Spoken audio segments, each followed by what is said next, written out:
কিন্তু সেই ব্ৰজবালা গোপীসকলকো কি কৰিছে, সেইজন ভগৱন্ত পুৰুষে কৃপা কৰিছে। গতিকে সেইকাৰণে যেনেদৰে ব্ৰজবালা গোপীসকলক ভগৱন্তই কৃপা কৰিছে, তেওঁতো দাসৰো দাস, তেওঁতো চাকৰৰো চাকৰ আছে। এনেকুৱা চাকৰৰো চাকৰো যাতে আমি চাকৰ হ'ব পাৰোঁ, এইবুলি আমি ভগৱানৰ ওচৰত সদায় প্ৰাৰ্থনা কৰিব লাগে। কিন্তু পূৰ্ণানন্দ সমুদ্ৰৰ গোপী ভট্টাপদ কমলৰ দাসৰো দাসৰ টানো দাস হয়তো আমি তেওঁৰ যাতে চাকৰৰো চাকৰৰ চাকৰ হ'ব পাৰোঁ, এইবুলি আমি ভগৱন্ত পুৰুষৰ ওচৰত আমি সদায় প্ৰাৰ্থনা কৰিব লাগে। কিন্তু আমি তাকে প্ৰাৰ্থনা নকৰি কি কৰোঁ, বোলে প্ৰভু মোক ইটো দিয়ক সেইটো দিয়ক এইবুলি প্ৰাৰ্থনা কৰোঁ। আমি কোনোদিন আমি ঈশ্বৰৰ ওচৰত দাস বুলি আমি স্বীকাৰ নকৰোঁ।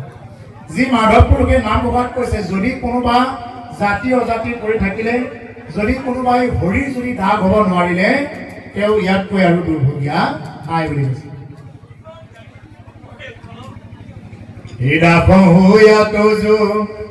হেৱান কৰিল হৰি হৰি হৰি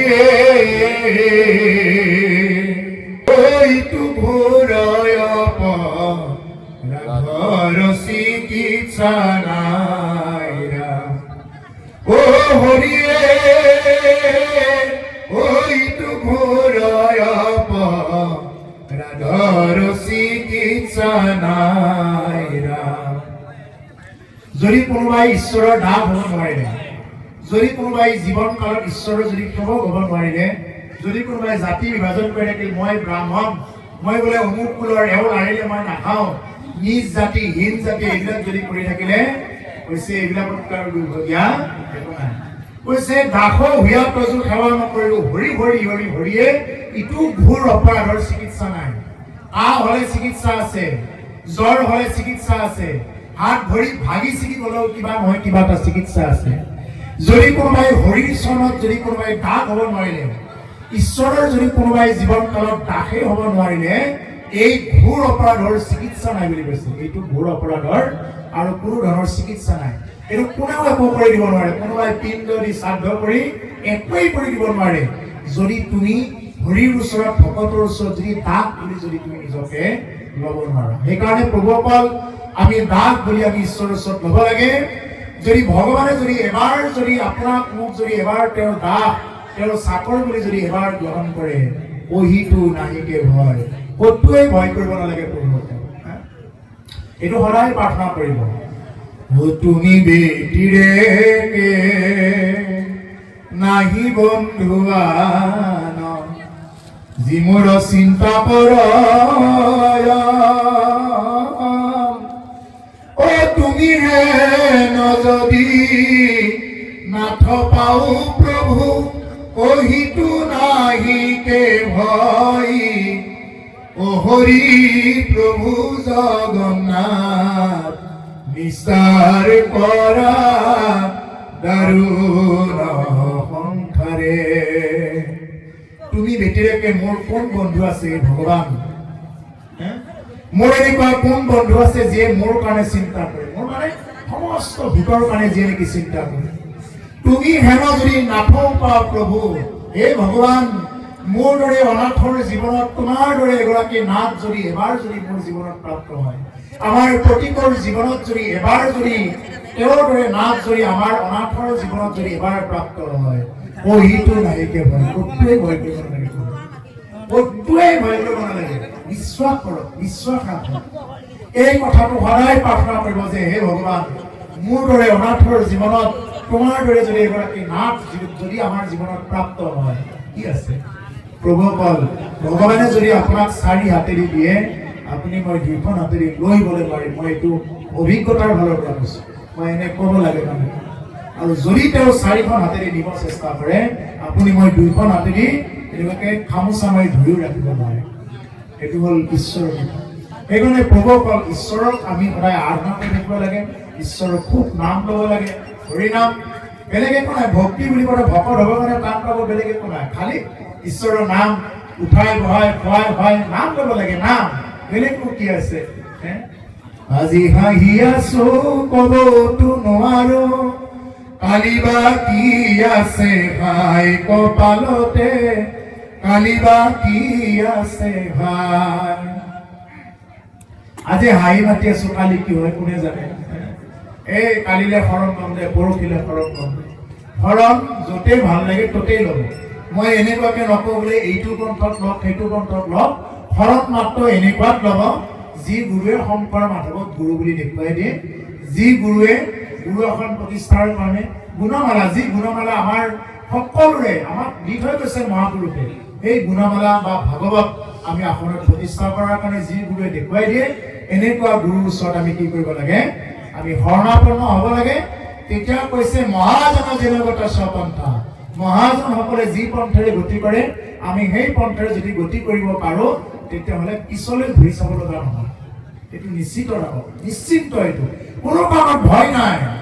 সেইকাৰণে প্ৰভুসকল আমি ঈশ্বৰৰ খুব নাম লৈ আমি ভক্তি কৰি যাব লাগে। যি পন্থতে নহওক, যেনেকৈ নহওক, মাত্ৰ জীৱন কালত পাৰিলে দেই, কোনোবাই নল'লেও কথা নাই, এইটো নিজৰ নিজৰ ব্যক্তিগত কথা। পাৰিলে এইটো শব্দ কৈছো, যদি বাঞ্ছা হয় তেতিয়াহ'লে অন্তত মানে শৰণ মানে এটা আশ্ৰয়, যেনেকুৱাকৈ আমি নিয়ৰৰ পৰা ৰেহাই পাবৰ কাৰণে ঘৰটোত আশ্ৰয় লৈছোঁ, শৰণ এটা আশ্ৰয় স্থিৰহে ঈশ্বৰৰ ওচৰত বোলে হে ভগৱান আজিৰ পৰা মই তোমাৰ হৈ গ'লো। মোৰ যদি কিবা হয়, জীৱনত যদি ক'ৰবাত যদি ভুল ভ্ৰান্তি হয়, পাপ কিবা কিবি হয়, এই সমস্ত কাৰণে তোমাৰ শ্ৰীচৰণত মোৰ মন প্ৰাণ অৰ্পণ কৰিলোঁ।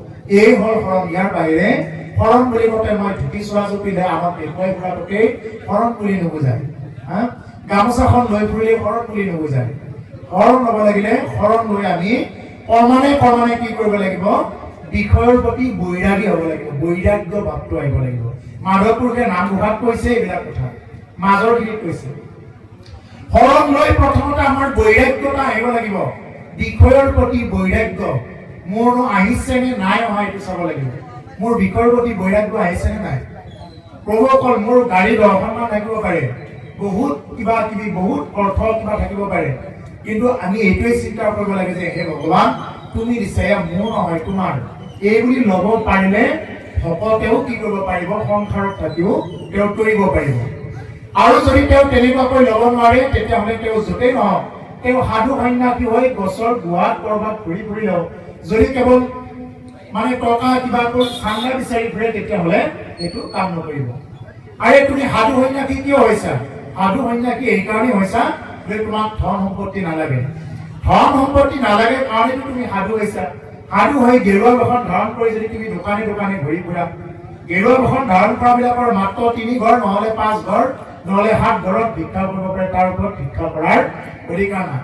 আৰু যদি সেই 3 ঘৰত ভিক্ষা কৰাৰ পিছত যদি তেওঁ কোৱা নাই, সেইদিনা তেওঁ লঘোণ উপবাসে থাকিব লাগে, এইটো নিয়ম। কিন্তু আজিকালি ঘূৰি আছে কিয়? তাৰমানে কথা হ'ল আমি কি কৰিব পৰা নাই, আমি বৈৰাগ্যতাটো আনিব পৰা নাই।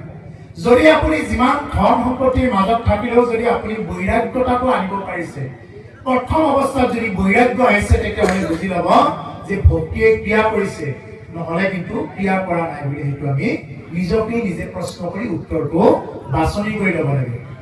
বিষয়ৰ প্ৰতি বৈৰাগ্য হ'ল 1 নম্বৰ। 2 নম্বৰতে আহিব লাগিব আমাৰ জীৱ জন্তুৰ প্ৰতি প্ৰেম। জীৱ জন্তু মোৰ যেনেকুৱাকে জীয়াই থকাৰ ইচ্ছা আছে, হাঁহটোৰ জীয়াই থকাৰ ইচ্ছা আছে, পাৰটোৰ জীয়াই থকাৰ ইচ্ছা আছে। মই মাৰো বুলি মাৰিব নালাগিব, মাছটো মাৰো বুলি মাৰিব নোৱাৰিব।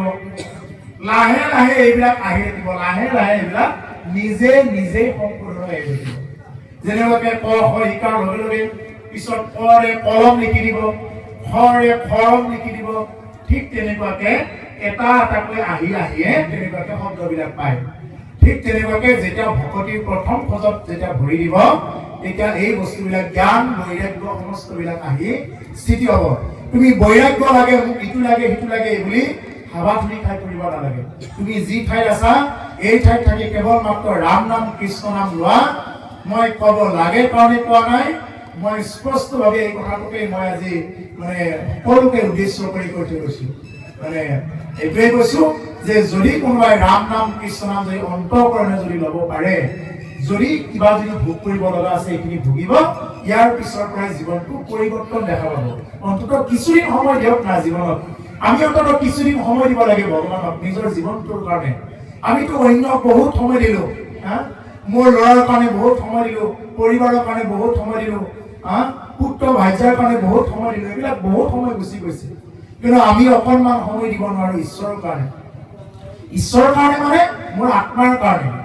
মোৰ আত্মাৰ কাৰণে যদি অকণমান যদি আমি সময় দিওঁ, সময় উলিওৱাৰ যদি চেষ্টা কৰোঁ, তেতিয়াহ'লে আমাৰ এই জীৱনটো ঊৰ্ধ্বগতিলৈ যাব, নহ'লে কিন্তু আমাৰ জীৱনটো অধোগতিলৈ গুচি যাব। গতিকে সেইকাৰণে প্ৰভুসকল কেৱল নামত বিশ্বাস কৰিব লাগে। এইখিনিতে এটা কথা কৈ থওঁ, কিছুমানৰ আকৌ প্ৰশ্ন হ'ব পাৰে, অমুকে দেখোন ভক্তি কৰি আছে, তেওঁ দেখোন আগুৱাই যাব পৰা নাই, কিহত আগুৱাই যাব পৰা নাই? মানুহে কি চাই বোলে তেওঁ দেখোন টকা পইচা হোৱা নাই, ধন সম্পত্তি হোৱা নাই। সেইটো কথা নহয়। তেওঁ হ'ব, কেতিয়া হ'ব? তেওঁ এটা নহয় এটা পিঢ়ি আনিব। কেতিয়া আনিব? তেওঁৰ আগৰ জন্মৰ কিবা হয়তো অকণমান ত্ৰুটি আছে, আগৰ জন্মৰ কিবা অলপ ধাৰণা, হয়তো এই জন্মটো তেওঁ কিছু অকণমান ডেভেলপ হ'ব বাকী আছে। এইখিনি যদি তেওঁ অন্তঃকৰণেৰে শুদ্ধভাৱে যদি আৰু অকণমান যদি আগুৱাই যায়, তেওঁৰ জীৱনত সেই ফলটো ইহ জন্মৰ যি ধন আৰু পৰ জন্মৰ যি ধন বা বিত্ত লাগে, সেই বিত্ত তেওঁৰ জীৱনত প্ৰাপ্ত হ'ব। হিৰানো ধন নলাগয় নাম ধন বিনা জয়ৰ ঘূৰণন ধন হীৰা নব জয় ৰামে জয় ৰঘুৰ নন্দন। আন ধন নালাগে, কি লাগে? নাম ধন লাগে। আমাৰ এইটো ধন থাকিলে আমি ইয়াতে আমি দেওমণি চকত গ'লে চাহ খালে আমি এইটো ধন লাগিব। এইটো ধন নহ'লে আমি একাপ চাহো নাপাম। এই ধনটো আকৌ ক'ত চলে? আমাৰ এইখিনিতে চলে। আমি এইখিনি যদি ভৈৰৱকুণ্ড পাৰ হৈ ভূটানত যাওঁ, আমাৰ এই ধন নচলে। আমি যদি থাইলেণ্ড যাওঁ, মালয়েছিয়া যাওঁ, আমাৰ এই ধন নচলে। তাতে ধনটোৱে চেঞ্জ হৈ যাব। তাৰ কাৰণে তুমি কিয় এই ধনক ইমান যে চিন্তা কৰি আছা? এইটো ধনেৰে মই চলিম, আৰু যি ধন তোমাৰ পালে এইবিলাক তুমি ইয়াতে থৈ যাব লাগিব। যি ধন তোমাৰ এই পৃথিৱীতে কাম কৰা নাই, পৃথিৱীৰ সমস্ত ৰাষ্ট্ৰত তোমাৰ এই ধনে কাম নকৰে, চেঞ্জ কৰিব লগা হয়। সেই ধন লৈ তুমি যে মৰাৰ পিছত লৈ যাব পাৰিবা, এইবিলাক কিয় আশা কৰি আছা? এই ধন কি লাগিব? আমাৰ এই জন্মত চলাৰ কাৰণে যেনেকুৱাকে চাহকাপ খাবৰ কাৰণে এইটো ধন লাগে, আমাৰ এটা আত্মা বৈকুণ্ঠত যাবৰ কাৰণে কি লাগিব? নাম ধন লাগিব। এই ভূলোকৰ পৰা ভূৱলোক, জনলোক, তপলোক, মহলোক, সত্যলোক, সত্যলোকত ব্ৰহ্মালোকে, ব্ৰহ্মাৰ ওপৰত বৈকুণ্ঠ। এই বৈকুণ্ঠ ভুৱনলৈ এটা আত্মা যাবৰ কাৰণে কি লাগিব? নাম ধন লাগিব। নাম ধন দিয়া মোক কিনা বনমালী। এই বনমালী ঈশ্বৰ কৃষ্ণ, তোমাৰ নাম ধনেৰে যাতে মোক কিনি লোৱা, তোমাৰ নাম ধনেৰে যাতে মোক কিনি লোৱা, অন্য একো ধন নালাগে। কিন্তু আজিকালি আমি ধনবিলাক কি? আজিকালি আমি ধনবিলাক আমি তেওঁৰ এইটো চিন্তা নকৰোঁ। আমাক কি লাগে? ডাইৰেক্ট গান্ধী ধনটোৱে লাগে। এবাৰ বুঢ়া বুঢ়ীৰ এটা ল'ৰাৰ কি হৈছিলে, মানে তেওঁৰ ল'ৰাটোৰ বিৰাট মানে এটা বেমাৰ, এনেকুৱা নৰিয়াত পৰিছে, ভাল নহয় নহয়।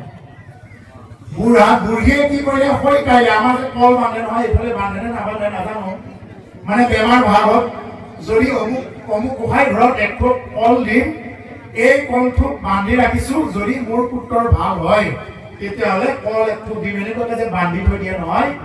এই বুঢ়ীয়ে কি কৰিলে? তেওঁলোকৰ ঘৰৰ একমাত্ৰ গাইজনীকে কি কৰিলে? মানে এটা বান্ধি, মানে এটা কথা দি ৰাখিলে, যদি মোৰ ল'ৰাটো ইমান দেখুৱাইও ভাল নাপালো, গতিকে মোৰ ল'ৰাটোক কি কৰো এতিয়া? মোৰ ল'ৰাটোৰ কাৰণে ভগৱানৰ ওচৰতে সমৰ্পণ কৰি দিছো। যদি মানে এই ল'ৰাটো যদি ভাল হয়, আমাৰ ওচৰৰ যে নামঘৰটো তেওঁলোকে যে কিছুমান উন্নয়ন কৰিব পৰা নাই, আমাৰ গাইজনী বেছি যি পইচা পাম গোটেই কেইটা আমাক দিম। এই বুলি বুঢ়ীয়ে মানে প্ৰতিজ্ঞা ৰাখিলে। বুঢ়াকো কথাটো কৈ থৈ দিছে, বোলে আমি কিন্তু এইটো কৰিছো দেই, যদি বাচ্চাটোৱে ভাল পায় আমি কিন্তু আমি এইটো কি কৰিব লাগিব? আমি এইটো ৰাখিব লাগিব। হয়তো ঈশ্বৰৰ ইচ্ছাত মানুহটোৱে ভাল পাই গ'ল, এই ল'ৰাটোৱে ভাল পাই গ'ল, এতিয়া চিন্তা আহিল বুঢ়াৰ, পইচাৰ এতিয়া গোটেই কেইটা তাতেই গুচি যাব। এই চিন্তা আহিল বুঢ়াৰ। এইটো কি কৰিলে? বুঢ়াই এতিয়া বজাৰত ওলাইছে, গৰুটো বেচিব, বেছি যি পইচাৰ পায় সেইটো এতিয়া যিহেতু তেওঁলোকৰ ওচৰৰ নামঘৰত দিব লাগিব। বুঢ়াই কি কৰিছে? গৰুটো আৰু এটা মেকুৰীৰ লগত লৈ গৈছে। মেকুৰীটো হেনো বেচিব। মানুহে সুধিছে, আপা গৰুটোৰ দাম কিমান? বোলে গৰুটোৰ দাম 100 টকা। বোলে মেকুৰীটো বেচিব আনিছো। মেকুৰীটো বেচিব আনিছা? মেকুৰীটোৰ দাম কিমান? 10,000 টকা। মেকুৰীটোৰ দাম 10,000 টকা। লগাই দিলে পাতটো মই ভকতিৰ ক্ৰিটিকেল মহিমা কথা কৈছো অতি অলসত্য মেকুৰীটোৰ দাম হ'ল 10,000 টকা মানুহবিলাকে ক'লে আটা মোক মেকুৰীটো নালাগে মই 100 টকা দি গৰুটো কিনো নাই নাই নাই নহ'ব নহ'ব তুমি মেকুৰীটো ল'ব লাগিব তেতিয়াহে মই গৰুটো দি দিম 100 টকাত গৰুটো দি দিম এতিয়া উপায় নাই কি কৰিব লগা হ'ল এই মেকুৰীটো ল'ব লগা হ'ল গৰুটো ল'ব লগা হ'ল বেপাৰীয়ে আৰু মেকুৰীটো লৈ তেতিয়া ৰচিদ কাটিব লাগে নহয় ৰচিদ কাটিলে ৰচিদ কাটি দেখুৱাইছে তাতে মেকুৰীটোৰ নামত 10,000 টকা আৰু গৰুটোৰ নামত 100 টকা ৰচিদ আনিছে আৰু বুঢ়ী কাই দেখুৱাইছে যোৱা বুঢ়ী 100 টকা এটা মন্দিৰত দিবা যোৱা এই 100 টকাটো দিবা বুঢ়ীয়ে কৈছে কি গৰুটো 100 টকাহে মাত্ৰ গৰুটো 100 টকা আৰু মই মেকুৰীটো 10,000 পাইছো কিন্তু মানুহে 10,000 ক'ত চাই কিনিলে গৰুটো চাইহে মেকুৰীটো কিনিলে কিন্তু তেওঁ পাতটো ক'ত লগাই ৰাখিছে বোলে মেকুৰীটো 10,000 টকা তেতিয়া বুঢ়ীয়ে কি কৰিলে এই 100 টকাটোকে নামঘৰত দি দিলে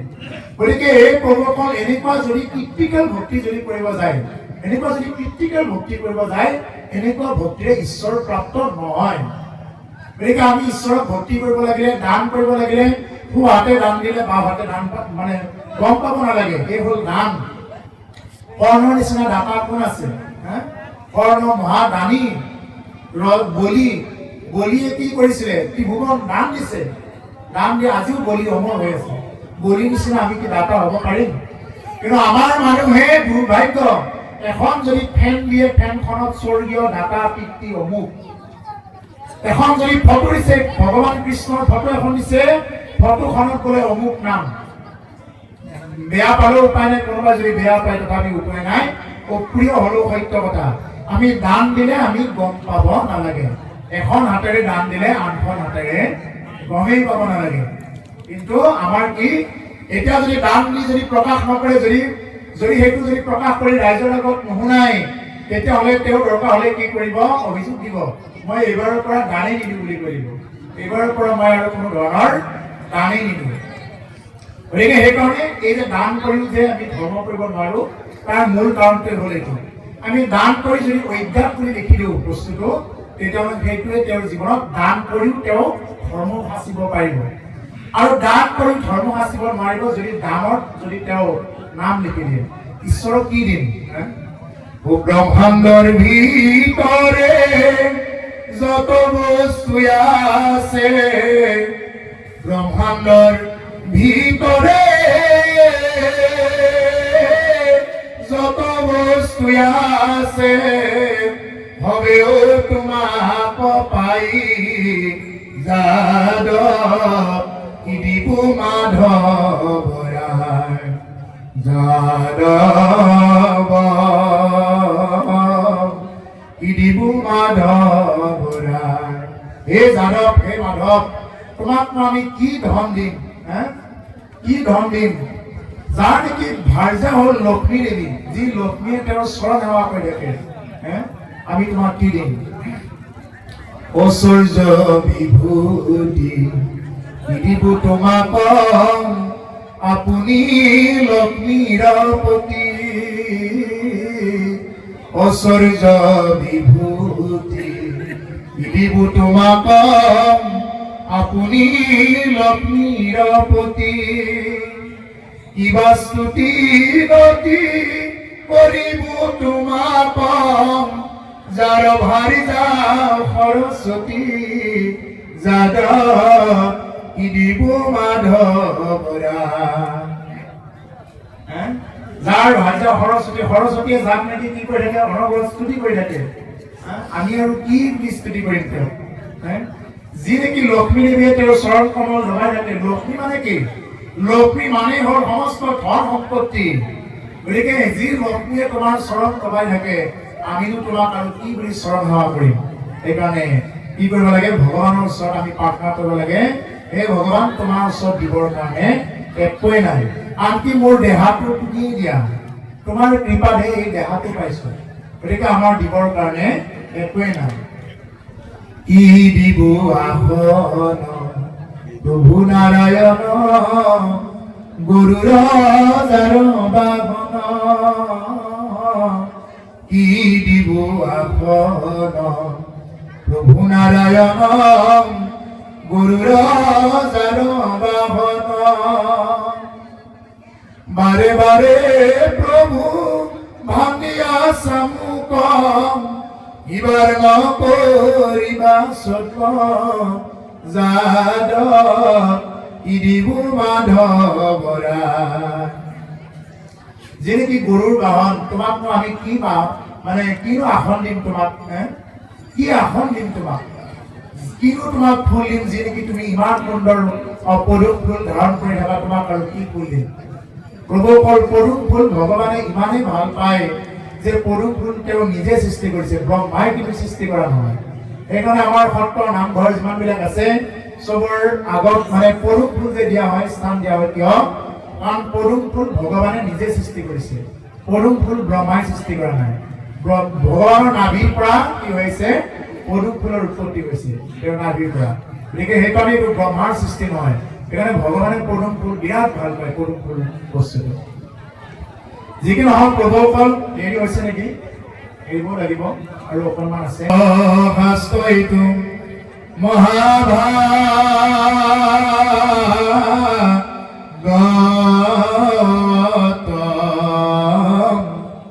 ও যেন মতে পৃথিবীত ভয়ন্ত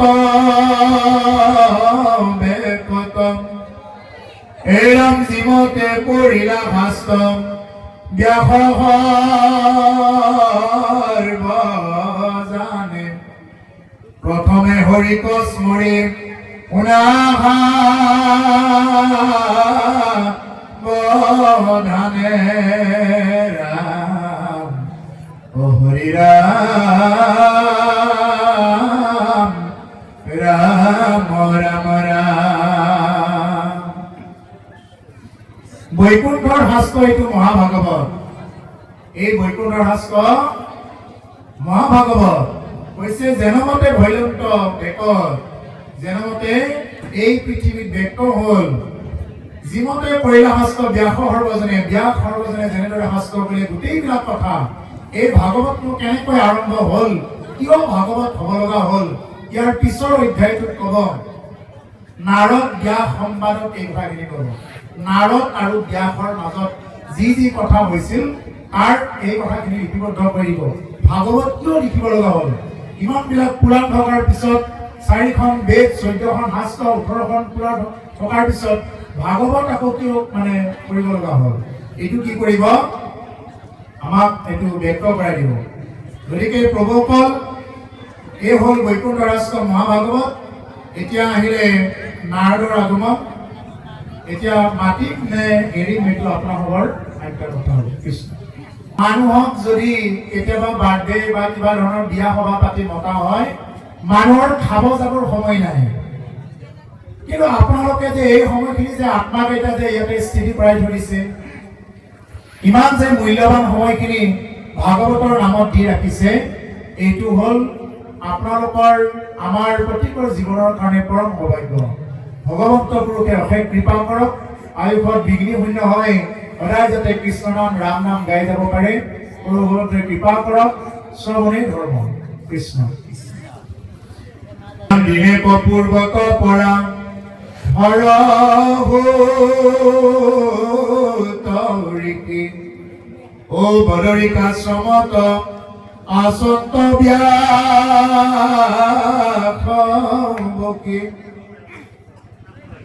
এৰাম গুলথু গুলমন নাহি গো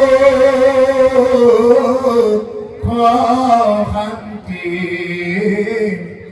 ও নপান্ত উপায়ে একো মনে গো নিগান্থে ব্রহ্মজ্ঞান চিন্তন্ত মনত নাহি সুখম নজানন্ত কৃষক মনত মিলে দুখ এরা মধুমুখে আছে বকি উয়ানি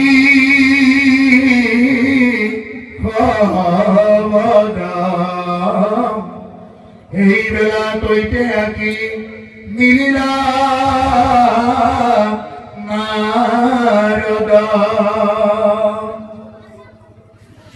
দিনেক পূৰ্বতৰ পৰাশৰ ভূতৃতি বদৰিকাশ্ৰমত আচন্ত ব্যাপী বদৰিকাশ্ৰমত এদিন পৰাশৰ ভূত মহামুনি ব্যাসদেৱ কি কৰি আছে আমন জীৱন কৰি তলৰ পিনে মূৰটো কৰি বহি আছে যেন কিবা এটা চিন্তাই তেওঁ ঘেৰি ধৰিছে কি চিন্তা আহিছে সেইটো তেওঁ নিজেও নাজানে বোধহয় কিবা এটা চিন্তা তেওঁৰ লাগি আছে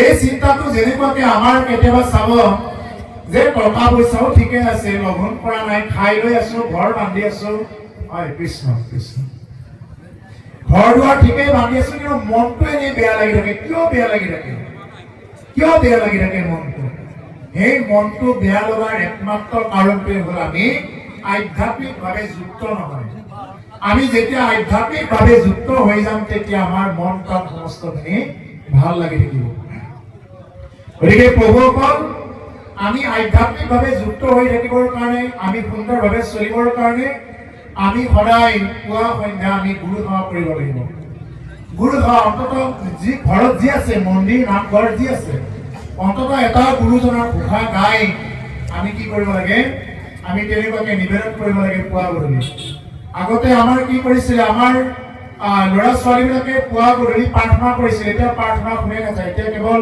মোবাইলত ব্যস্ত মানুহ আহিলে বৰ বুলি ক'ব সময় নাপায় কিয় আজি যে এক্সিডেণ্টৰ প্ৰকোপ দিনক দিনে বাঢ়ি গৈ আছে যিমানলৈ শুনিছে মই সিমানলৈ কৈছো এটা কথা যে এই প্ৰাণৰ বান্ধৱসকল যদি আমি বিভিন্ন প্ৰকাৰৰ ঘাত প্ৰতিঘাত এইবিলাকৰ পৰা যদি বাচিব বিচাৰো তেতিয়াহ'লে এটাৰ উপায় দি থৈ দিছে শাস্ত্ৰই যে তুমি ঘৰৰ পৰা ওলোৱাৰ আগত পাৰিলেতো নামঘৰত সোমাই চাকি বন্তি জ্বলাই ধূপ ধূনা জ্বলাই অন্ততঃ এটা ঘোষা হ'লেও অন্ততঃ গাই ঈশ্বৰৰ ওচৰত নিবেদন কৰি কেইজনমান ভকত বৈষ্ণৱৰ নাম স্মৰণ কৰিহে আমি কি কৰিব লাগে ঘৰৰ পৰা প্ৰথম খোজটো দিব লাগে এতিয়া চাব ইমানবিলাক এক্সিডেণ্টৰ সংখ্যা দিনক দিনে ক্ৰমান্বয়ে বাঢ়ি গৈ আছে কিছু পৰিমাণে হ'লেও সকাহ পাব যদি কোনোবাই এইবিলাক কথা যদি কোনোবাই মানিবৰ কাৰণে চেষ্টা কৰে ঘৰৰ পৰা ঈশ্বৰৰ নাম নোলোৱাকৈ এটা খোজো দিব নালাগে ঈশ্বৰৰ নাম স্মৰণ নকৰাকৈ আৰু ভাগৱতৰ আটাইতকৈ শক্তিশালী মন্ত্ৰ এটা আছে আটাইতকৈ শক্তিশালী মন্ত্ৰ এইটো যদি কোনোবাই কৰ্ণ কৰি যদি কোনোবাই শ্ৰদ্ধাকাৰী এই মুহূৰ্তৰ পৰা শুনি জীৱনত যোগ্য হওক বুলি ভাবিব পাৰে যদি সেই জীৱনত যদি এই মন্ত্ৰই মোৰ জীৱনত ফলক এইবুলি যদি লৈ সদায় যদি এই মন্ত্ৰ উচ্চাৰণ কৰিব পাৰে এই মন্ত্ৰই তেওঁৰ জীৱনত ক্ৰিয়া কৰিব এইটো খুব ধৈৰ্য সহকাৰে গুৰুত্বপূৰ্ণভাৱে শুনিব লাগে এই হ'ল কৃষ্ণায় বাসুদেৱায় হৰে পৰমাত্মনে প্ৰণত ক্লেশনাশায় গোবিন্দায় নমো নমঃ কৃষ্ণায় বাসুদেৱায় হৰে পৰমাত্মনে প্ৰণত ক্লেশনাশায় গোবিন্দায় নমো নমঃ কৃষ্ণায় বাসুদেৱায় হৰে পৰমাত্মনে প্ৰণত ক্লেশনাশায় গোবিন্দায় নমো নমঃ এইটো হ'ল ভাগৱতৰ আটাইতকৈ শ্ৰেষ্ঠ মন্ত্ৰ এই মন্ত্ৰটো যদি কোনোবাই মাতি যদি যাব পাৰে নিশ্চিত যদি তেওঁৰ 100% বিপদ হ'ব লগা আছে যদি হ'বই লগা আছে তেওঁৰ কিবা অকণমানতেই কাটি যাব হয়তো নহ'বও পাৰে এই মন্ত্ৰটোৰ ইমানেই শক্তিশালী সেইকাৰণে এই মন্ত্ৰ স্মৰণ কৰি সদায় ওলাব সদায় ৰাম নাম কৃষ্ণ নাম গাব যিয়ে এইবিলাক মাতিব নোৱাৰে সদায় এই মন্ত্ৰক শ্ৰদ্ধা কৰি স্মৰণ কৰি ওলাব বিভিন্ন প্ৰকাৰৰ আপদ বিপদ বিঘ্নিৰ পৰা সকাহ পাব যিসকল উঠি অহা প্ৰজন্ম আছে যুৱ প্ৰজন্ম বিশেষকৈ যিসকলে বাহিৰত বাইক চাইকেল আদি লৈ ঘূৰি ফুৰে তেওঁলোকক কোৱা হৈছে তেওঁলোকে ঘৰৰ পৰা এটা খোজ নিব যেতিয়ালৈকে ঈশ্বৰৰ নাম স্মৰণ কৰা নহয় আপুনি নামঘৰত সোমাব সময় হোৱা নাই কিন্তু গেটৰ বাহিৰ ওলোৱাৰ আগে আগে যাতে 5 জন ভকতৰ নাম অন্তত লওক হনুমান জামৱন্ত বিভীষণ উদ্ধৱ সত্য 5 জন ভকতৰ নাম লওক 5 জন সন্তৰ নাম লওক অন্তত শংকৰ মাধৱ গুৰুক স্মৰণ কৰক এই গুৰুসকলক স্মৰণ কৰিব পাৰিলেও জীৱনৰ ঘাত প্ৰতিঘাত বাধা বিঘ্নিৰ পৰা তুমি আঁতৰ হ'ব পাৰিবা গতিকে এইকাৰণে প্ৰভুসকল আমি যাতে জীৱনটো তেনেকুৱাকৈ আমি আৰম্ভ কৰোঁ আৰু ৰাতি শোৱাৰ সময়তো যাতে আমি কৃষ্ণ নাম ৰাম নাম লৈ আমি আকৌ সেই দিনৰ সমস্তখিনি কাৰ্য সমাপন কৰিব পাৰিম। এতিয়া এই বদৰিকা আশ্ৰমত এই জ্ঞান মুনি বহি আছে, তেওঁ সমস্ত জানে, ধ্যান কৰিলে ইচ্ছা কৰিলে তেওঁ সমাধিত ঈশ্বৰক লগ পাব পাৰে। এই আছিল ব্যাসদেৱ। তেওঁ সমস্ত জ্ঞানী, জ্ঞান মাৰ্গেৰে তেওঁ গতি কৰিছিলে। জ্ঞান মাৰ্গত যদি কোনোবা শ্ৰেষ্ঠ আছে হ'ল ব্যাসদেৱ। সেইকাৰণে কোনোবাই যদি ভাবে বোলে মই শাস্ত্ৰ অধ্যয়ন কৰি মই ভগৱানক পাম, এইবিলাক আশা বাদ দিয়ক। তেওঁ পণ্ডিত হ'ব পাৰিব, কিন্তু তেওঁ ভকত হ'ব নোৱাৰে। কোনোবাই যদি ভাবে বোলে মই শাস্ত্ৰ অধ্যয়ন কৰি শ্লোক মুখস্থ কৰি মই ভক্তি কৰা হ'ব, এইবিলাক আশা বাদেই দিয়ক। তেওঁ পণ্ডিত হ'ব পাৰিব, কিন্তু তেওঁ ভকত হ'ব নোৱাৰে। ভকত হ'ব লাগিলে শ্লোকৰ কথা নাই, ভিতৰত ৰাম নাম, কৃষ্ণ নাম, হৰি নাম চলিব। একো নাজানো এই ভক্তি, মই জানো এই অভক্তি। মই একো নাজানো হে ভগৱান, মই একোৱেই নাজানো। কেনেকে ভক্তি কৰিব লাগে, কেনেকে পূজা অৰ্চনা কৰিব লাগে, একোৱেই নাজানো। তুমি যাতে কৃপা কৰা, এই হ'ল ভক্তি। আৰু মই চব জানো, এই হ'ল অভক্তি। ইয়াৰ দ্বাৰাই তেওঁ সহনীয় হ'ব।